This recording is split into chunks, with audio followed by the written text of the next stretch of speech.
في فيديو النهاردة هنعرفك حاجات مخفية في تطبيق كين ماستر.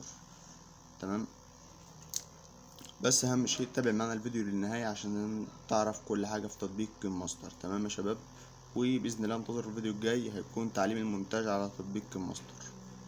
أول شيء الخانة اللي عندك الصغيرة دي، تمام، بتضغط عليها. 99% من الناس ما بيستخدموهاش. تمام يا شباب، هنا بيظهر لك حاجات كتير جدا. ماشي، يعني مثلا زي دي دخلنا عليها، دي كلها مؤثرات وإفكتات على الفيديو.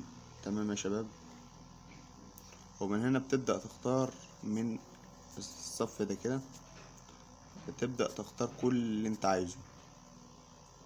ماشي يا شباب، وهنا برضو الحركات دي. تمام، ولو عايز تنزل المؤثر اللي عجبك كنت تضغط هنا كده وهحمل معانا،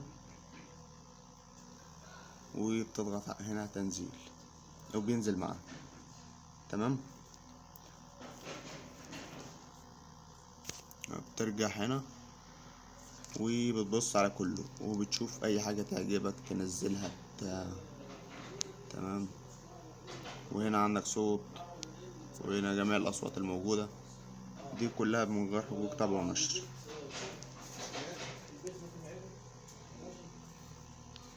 وبتنزل هنا بقى وبتشوف كل اللي انت عايزه وبتتصفح عشان انا مش عايز اطول عليكم الفيديو.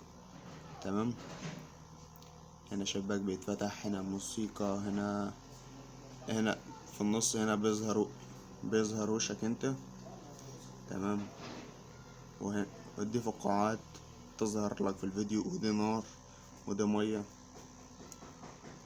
تمام يا شباب، وكل ده بيبقى موجود عندك. تجيبهم منين بقى؟ تضغط على كلمة طبقة، وبعدين بتخش على التأثيرات وبتجيب كل التأثيرات اللي انت نزلتها من هنا ومن سطح الفيديو. تمام، بيظهر عندك كل التأثيرات اللي انت نزلتها.